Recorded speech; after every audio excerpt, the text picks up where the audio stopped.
Thank you very much. Thank you very much, everybody. Please. Hi, Virginia. Aye. Well, thank you very much. It's a little cold outside, but you're getting used to the cold. And one of the things that are very important to me, and one of the reasons I'm happy that we won so convincingly, is to help North Carolina get fixed up. They supported us in record numbers, and I'm supporting them in record numbers too. And they had me set. I wanted to go to Los Angeles and see what was going on with California, why they aren't releasing the water. Millions and millions of gallons of water. They're sending it out to the Pacific. Someday somebody's going to explain that one. In the meantime, they have no water in Los Angeles where they had the problems. So we're going there. But I said, well, what about North Carolina? Well, you could do that. No, I can't. I said, we're stopping in North Carolina first, and then we're going to Los Angeles. And we just appreciate the outpouring of love that we've had here.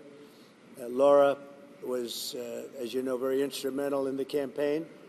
And she lived here and is loved, and we appreciate it. And Michael Whatley has been incredible, wherever Michael is. Hello, Michael. Michael Whatley has been great, and your congressmen have been great. And what we thought we'd do is take a quick look around. First, we wanted to do this. I want to say that we're very disappointed in FEMA. Your new governor, it's not his fault. He's brand new to the whole situation. But we're going to work together with the governor. We're going to work together with the senators, but really we're going to work a lot with your congressmen, especially the three that are in the area, and Michael Whatley. And I'd like to put Michael in charge of making sure everything goes well. And Franklin Graham has been unbelievable. We've made a big contribution to Franklin, and we'll continue to do so. But I've been hearing nothing but praise for the job that Samaritan's Purse has done with Franklin, and we appreciate it. Where is Franklin? He's around here someplace. And that good-looking guy, he's always been a good-looking guy. His father was a good-looking guy, too, I'll tell you.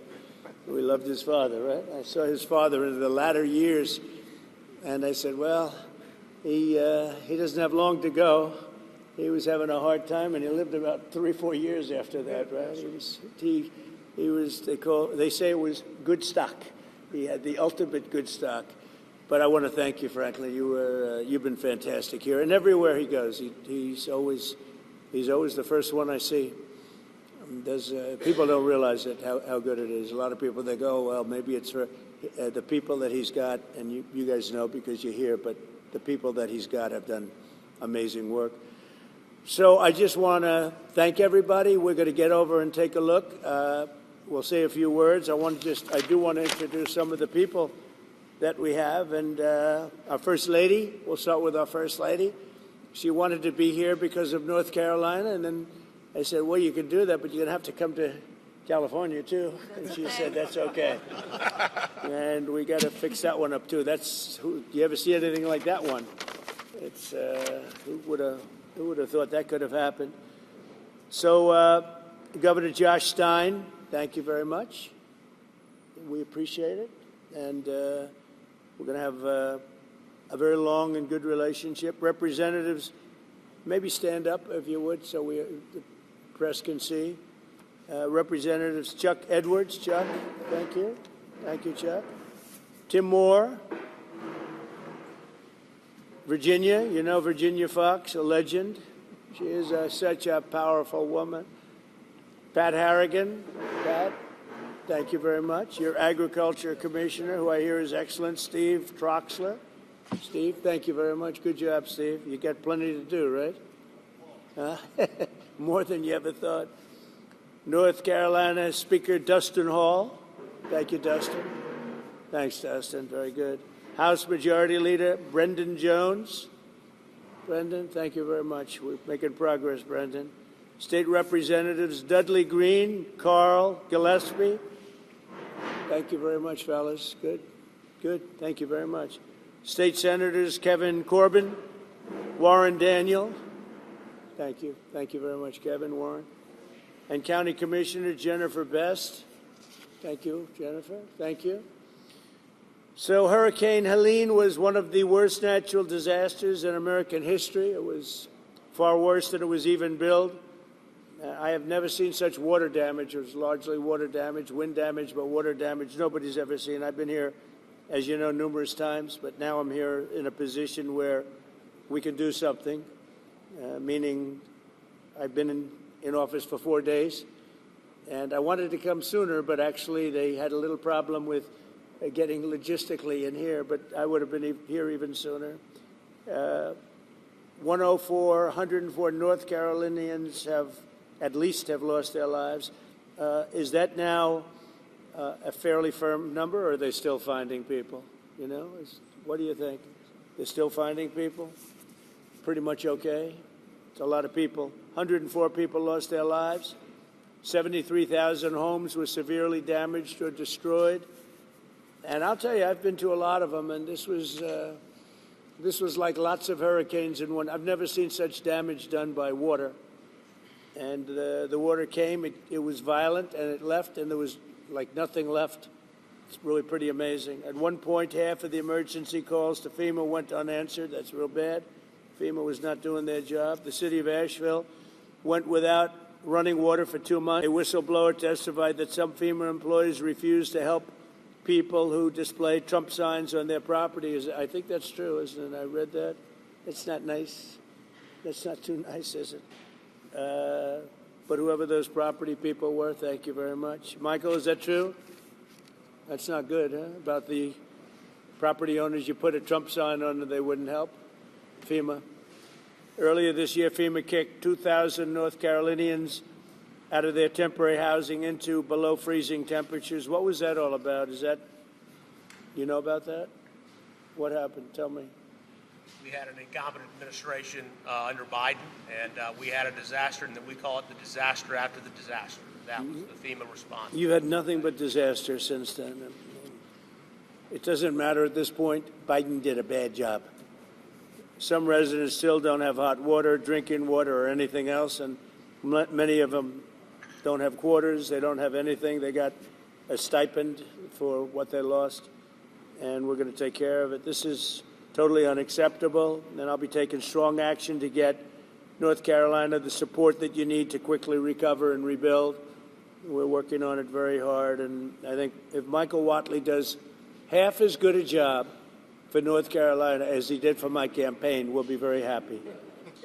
Him and Laura were a very powerful team. So you think you can handle it, Michael? I don't know. I'm not sure, Michael. I think this is maybe in many ways easier, okay? Maybe easier. But you're going to lead the team. Do you want to say who the congressmen are that you want to appoint? Do you want to introduce them? We have Virginia Fox, Chuck Edwards, and Tim Moore, whose districts encompass the area. And they are the districts that were most severely impacted, right? You were affected then, Virginia? Yes, lost my own platform. Really? No. I'll also be signing an executive order to begin the process of fundamentally reforming and overhauling FEMA, or maybe getting rid of FEMA. I think, frankly, FEMA is not good.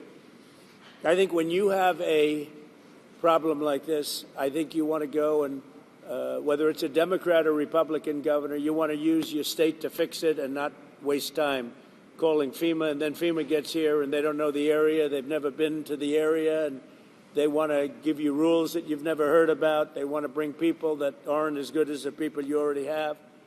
And FEMA's turned out to be a disaster. And you could go back a long way. You could go back to Louisiana. You could go back to some of the things that took place in Texas. It turns out to be the state that ends up doing the work. It just complicates it. I think we're going to recommend that FEMA go away. And we pay directly, we pay a percentage to the state. But the state should fix this. If the state did this from the beginning, it would have been a lot better situation. I think you guys agree with that, right? So I just want to say that Asheville, I know it well. It's a great place, and we're going to have it be a great place again. That was the one that was most severely affected. But North Carolina is going to come back bigger, better, stronger than ever before. And you're going to be very thankful. And you've already seen, I know that it really began 4 days ago, but you've already seen more action than you have in the last 3 months. And we're going to get it together. We're informing the Army Corps of Engineers to get going. because you have a lot of river breaks and a lot of areas that you're going to need some pretty big work. And they're on their way. They're going to be working much harder than they've been working in the past, and we're going to take care of it. Any questions from the press of any of the congressman, governor, anybody? Sir, are you going to sign an executive order on FEMA, getting rid of it? Can you say more about signing an executive order to get rid of FEMA, please? FEMA has been a very big disappointment. They cost a tremendous amount of money. It's very bureaucratic, and it's very slow. Other than that, we're very happy with them. Okay, and I think when there's a problem with the state, I think that problem should be taken care of by the state. That's what we have states for. They take care of problems. And a governor can handle something very quickly. You know, one of the things I've noticed, because I've been doing this for a while, and we had a pretty good FEMA, but I also noticed that when they come, they end up in arguments. They're fighting all the time over who does what. It's just not a good system. This system is so beautifully designed over 250 years approximately, you know, and we'll soon be celebrating the 250th year. It's going to be a very big celebration. But it's been designed very well, and we're going to leave it that way. When North Carolina, South Carolina, Florida, Tennessee, when everybody knows the governor of Tennessee, I think, everybody? Do you know everybody here, pretty much? I never thought of it, but you're right over the ridge. Right over the hillside. So you're here to help. That's great. The people in this region, including Tennessee, the people of Appalachia, are grateful that you are here and that you haven't forgotten them. And that there are other disasters, but this one was enormous for both North Carolina and Tennessee. So thank you. You know, I've seen a lot of disasters, and when I came here right after, the day after. And when I came here, I couldn't believe it, actually. I couldn't believe the damage. And I've seen a lot of them. This was more like a tornado than it was what we witnessed. So we're going to get it very much taken care of. Good job. That's nice that you came. And so you call it you're right over the ridge, right, Tennessee? Over the ridge, yes. I like Tennessee, too. Let's see, where did I get more votes, Tennessee or North Carolina? I hate to tell you, North Carolina, it was Tennessee. There's one of the counties in this disaster that had 88% for you. So 88%, yeah. No, it's the people are just incredible people. Yeah. So, do you have any questions, press? Mr. President, you talked about conditions being placed on aid to California, voter ID, and the like. Are there any conditions that you're going to put on aid to North Carolina? We're going to do a lot for North Carolina. You know, they've been very slow. I don't know why it's been so bad. This has been one of the worst I've seen. Katrina, of course, you know, was something that obviously that was a long time ago. That was not good. But this has been very slow. I don't know if that was for political reasons because they lost the state. You know, Biden lost the state. Maybe he felt he doesn't care. Maybe there were other reasons. I don't know. But this has been very slow. By any standard, this has been very slow. And we're gonna make up for lost time. No conditions you're going to push for aid. Well, in California, I have a condition. In California, we want them to have voter ID so the people have a voice, because right now the people don't have a voice because you don't know who's voting, and it's very corrupt. And we also want them to release the water. If they released the water, they wouldn't have had a problem. If they released the water when I told them to, because I told them to do it 7 years ago, if they would have done it, you wouldn't have had the problem that you had. You might not have even had a fire. So, but here I don't have that. It's a different thing. You got hit by a storm. The people are incredible. They worked really well. Franklin was fantastic, and other groups. By the way, other groups came in that were also fantastic, and other states came in. Tennessee and a couple of others came in, and they really helped. That's the way it's supposed to be. No, this is a different kind of a thing. Mr. President, have you decided how much funding you would allocate for disaster relief in North Carolina? About what? Have you decided how much funding you would allocate for disaster relief? I haven't. I have to see what it is. Are you disappointed that Senator Schiff hasn't joined you on this trip? It's reported you invited Senator Schiff to join you on this trip and he was too busy. Are you disappointed? I don't know. I was told that Schiff was going to travel with us to California. I wasn't thrilled, to be honest with you. And I saw him last night on television. It looks like he got hit with a baseball bat or something. What happened to him? Something happened to him. It looked like he got hit. It looked like he got beat around. But But I'll ask Caroline to find out what happened to him. No, if he wanted to come out, I would have done that. But I don't know. Somebody said that he wanted to come on the plane, but I think he's staying back for the votes. There's some pretty good votes going on. Yeah. Mr. President, what is your timeline for getting rid of FEMA? For this one. You just talked about possibly getting rid of FEMA. What timeline are you looking at, and how would you do that? Well, we're looking here. Here, you're talking about. To start, we're going to start immediately, timeline. And to finish, it's going to be a period of time. You know, people are also rebuilding their houses. How long does it take to build a house, right? It takes some time. And I want them to build houses bigger, better, nicer than they had before, so they can have, at least they get something out of this disaster. This was a real disaster. No, timeline will be fast. In terms of infrastructure, I think very fast. I want to thank Elon, because Elon was able to get us communication systems, as you know, Starlink. We had no communication. The first day I got here, I was asked by one of the people, one of the really great representatives, professionals, that is there any way you could get Starlink here, because they had no communication whatsoever. And I called up Elon Musk, and he had, hundreds of units brought here, brought immediately. And it's hard to get. They couldn't get them before. And that made a lot of difference. I think it saved a lot of lives, actually. Yeah. Infrastructure-wise, we'll do it quickly. Sir, can you just talk about how long you think it might take to get rid of FEMA? What's the timeline on that? If you're going to roll it back? Yeah, I would say, look, as far as I'm concerned, I'm not really thinking about FEMA right now here. I'm thinking about Michael Watley, and I'm thinking about the 3 Congress people that you just heard from, and also the other people in Congress, and they'll be working with the governor. They'll be working with the governor, so that's what I see. Change the subject real quickly. The Laken Riley Act was signed by Speaker Johnson yesterday. Right. When do you anticipate to sign that in the Well, office? we're honored by that. Laken Riley, I was there at the time, and we had a big meeting with the parents right after that horrible thing took place. And we have an act. You all know what that act represents. And it was a bipartisan bill.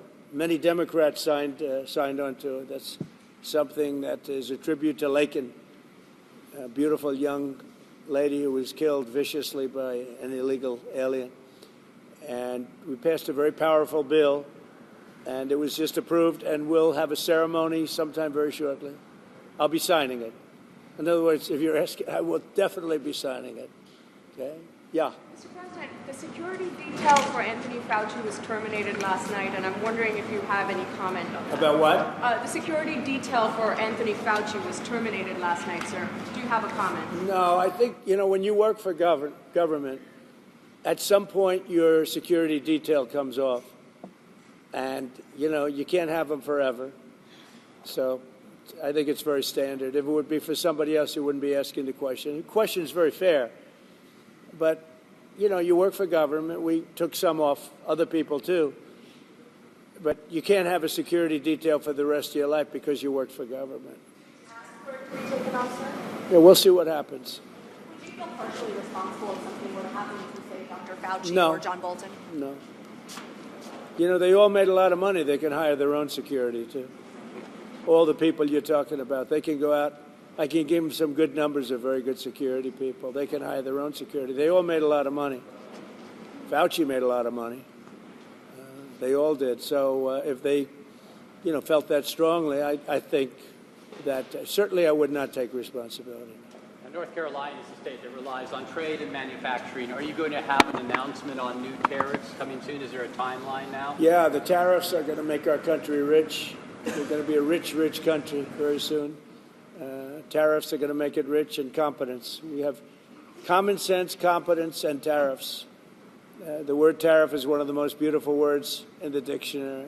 Now, Jonathan Reynolds, the business secretary of the United Kingdom, said that there's an even trade between the U.S. and the UK, so they shouldn't have tariffs. Does trade imbalances or a balanced trade affect tariffs and your decisions? Yeah, unbalance and balance, and also deficits.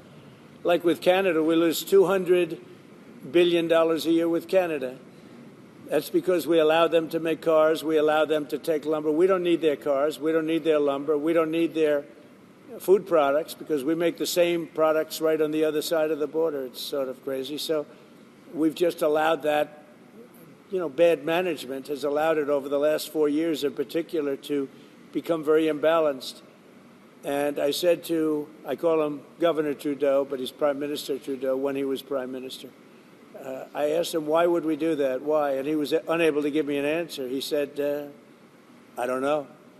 And I said, do you think it's fair that we're paying $200 billion to keep Canada going? And what would happen, I asked him, what would happen if we didn't do that, if we didn't subsidize Canada? He said, we'd be a failed nation. And I said, then you should be a state. Because why are we paying all of that money to Canada when, we could use it ourselves, right? So we take care of their military. We're going to order about 40 Coast Guard big icebreakers, big ones. And all of a sudden, Canada wants a piece of the deal. They say, why are we doing that? I mean, I like doing that if they're a state, but I don't like doing that if they're a nation. Also, they've been very nasty to us on trade. Historically, Canada has been very, very bad to us, very unfair to us on trade. So we'll see how it all works out. So, the United Kingdom I might would be in a love better to see spot. Canada be the 51st state. The Canadian citizens, if that happened, would get a very big tax cut, tremendous tax cut, because they're very highly taxed. And you wouldn't have to worry about military. You wouldn't have to worry about many of the things. You'd have better health coverage. You'd have much better health coverage. So I think the people of Canada would like it, if it's explained. But just to start off, they'd have a massive tax cut, and they'd have a lot more business, because then we'd let business go to Canada routinely, and there'd be no tariffs. If we did that, there'd be no tariffs. So the United Kingdom might be in a better spot then. Reverend Franklin Graham has been a great asset to the state. Talk a little bit about the way Samaritan Purse has helped North Carolina. Yeah, say once again, the first Reverend Franklin Graham has been a big part of Samaritan Purse and their aid to North Carolina. I just want to get your thoughts on that. Well, Franklin Graham has been a big asset to the state. His father was a big asset to the state, to the country, both of them. I just think this. I think Franklin and other people that are doing what Franklin have done, but I've known Franklin so long. He was at the inauguration. He made a speech, beautiful prayer. He does a great job. And we made a big donation, and it was money well spent. Sometimes you make donations, it's not well spent. He's done a great job here. He's done a really great job. So I want to thank you. We're going to the site now, and one of the sites, and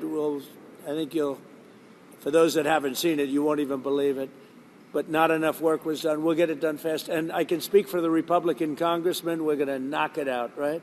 We're going to knock it out.